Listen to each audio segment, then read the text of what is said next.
اپنے آپ کرسچن کہہ رہے ہیں، عیسائی کہہ رہے ہیں عیسیٰ علیہ السلام کو ہم اپنا پیغمبر مانتے ہیں، لیکن ان کی تعلیمات پہ عمل کرنے کو کوئی تیاری نہیں ہے۔ صرف ہفتے میں ایک دن چرچ جاتے ہیں، وہ بھی چند عیسائی جو تھوڑے سے واقعی مذہبی سمجھے جاتے ہیں۔ کہتے ہیں کہ میں دیکھتا ہوں کہ صبح واک کر رہے ہیں اور کتوں کے اپنے ساتھ، اور کتے بھی ہر آدمی نے اپنا کتا رکھا ہوا ہے یا کتے کا بچہ اس کو گود میں لے کے گھوم رہا ہے۔ بچوں سے محبت کرتے ہوئے ہمیں نظر نہیں آتا کہ کسی نے اپنے گود میں اپنا بچہ اٹھایا ہوا ہو، لیکن ہر دوسرے لڑکی نے یا ہر دوسرے لڑکے نے اپنے گود میں کتے کا بچہ اٹھایا ہوا ہے۔ تو میں نے کہا اصل مسئلہ یہ ہے کہ جب اولاد نہیں ہوتی تو دل بہلانے کے لیے وہ کتوں کو پالنے پر مجبور ہیں۔ دل تو بہلانا ہے نا۔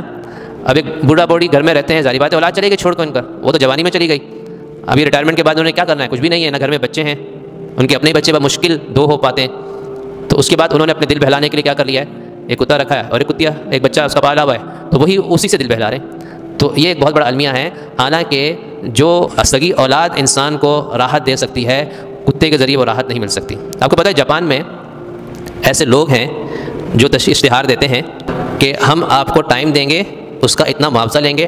ٹائم کس چیز کا دیں گے کہ آپ کے دل بہلانے کے لیے آپ سے بات چیت کریں گے۔ چنانچہ جس کے پاس کوئی ہے ہی نہیں، بوڑھا آدمی ہے اور اس نے نہ اس کے پاس اولاد ساتھ رہتی ہے، تو کال کرتا ہے، ایک بندہ یا ایک بندی آتی ہے اس کے گھر پہ، اس کو 2 گھنٹے 3 گھنٹے ٹائم دیتی ہے وہ، اور اس سے بڑی میٹھی میٹھی باتیں کرتی ہے تاکہ اس کا دل بہل جائے۔ اس کے بعد وہ اپنا پیسہ لیتی ہے، معاوضہ لیتی ہے، پھر چلی جاتی ہے واپس، پھر دوسرے گھر میں جاتی ہے، وہاں پر بھی وہی کرتی ہے، تیسرے گھر میں جاتی ہے، وہاں پر بھی یہ کرتی ہے۔ تو آپ مجھے بتائیں کہ جو سکون اور جو راحت انسان کو اپنی اولاد سے مل سکتی ہے وہ غیروں سے کہاں مل سکتی ہے؟ وہ تو مصنوعی چیزیں۔ تو مصنوعی سکون اور اصلی سکون میں زمین آسمان کا فرق ہے۔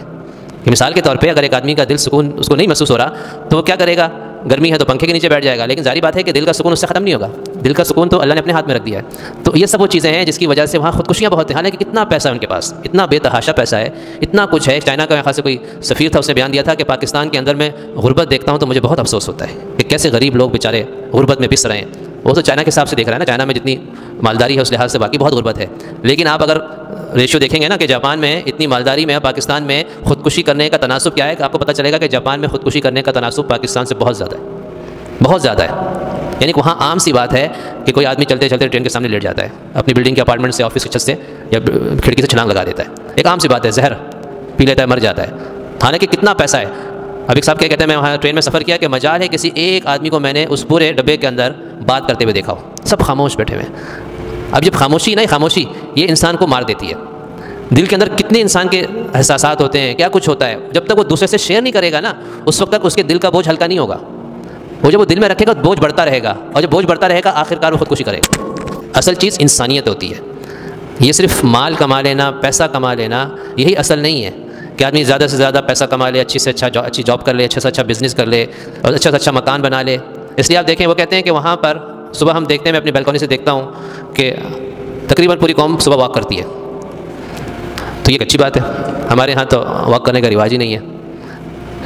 ہمارے ہاں جو ہے وہ مسلمانوں کو اللہ تعالیٰ آپ صلی اللہ علیہ وسلم نے طاقتور بننے کا حکم دیا ہے اور جو ہے وہ ایکٹیو ہونے کا حکم دیا، لیکن ہم کیا ہو رہے ہیں، دن بہ دن بالکل سست ہوتے جا رہے ہیں۔ آپ صلی اللہ علیہ وسلم فرمائے کہ طاقتور مومن کمزور مومن سے بہتر ہے، المؤمن القوی طاقتور مومن۔ تو فرمائے کہ مسلمان کے لیے حضرت عمر رضی اللہ عنہ فرمایا کرتے تھے گھڑ سواری سیکھو، تیراکی سیکھو، تیر اندازی سیکھو۔ آپ صلی اللہ علیہ وسلم خود صحابہ کو، اب دیکھیں صحابہ کی ساری زندگی مشقتوں والی ہے، بس انہوں نے اپنی زندگی مشقتوں میں گزاری ہے، تیر اندازی کر رہے ہیں، دوڑ لگوا رہے ہیں، دوڑ رہے ہیں۔ حضرت سلمہ بن اکوع رضی اللہ عنہ گھوڑے سے تیز دوڑتے تھے۔ تو تیز دوڑنا تو ایسا تو نہیں ہے نا کہ وہ خود بخود ان کے اندر ایک روحانیت پیدا ہو گئی، بلکہ ایک زندگی ایسی تھی ان کی۔ اور گھوڑا کتنا تیز دوڑتا ہے، اس سے بھی تیز دوڑتے تھے۔ تو وہ لوگ کہیں صبح کہتے ہیں، میں دیکھتا ہوں صبح وہ لوگ واکنگ کر رہے ہیں اور تقریباً ہر ایک آدمی کے ہاتھ میں کتا ہے، اور ایک ہاتھ میں اس نے ایک پلاسٹک کا تھیلا ہاتھ اس کے اندر ڈالا ہوا ہے، یعنی پلاسٹک کے تھیلے اس پہ چڑھایا ہوا ہاتھ پہ۔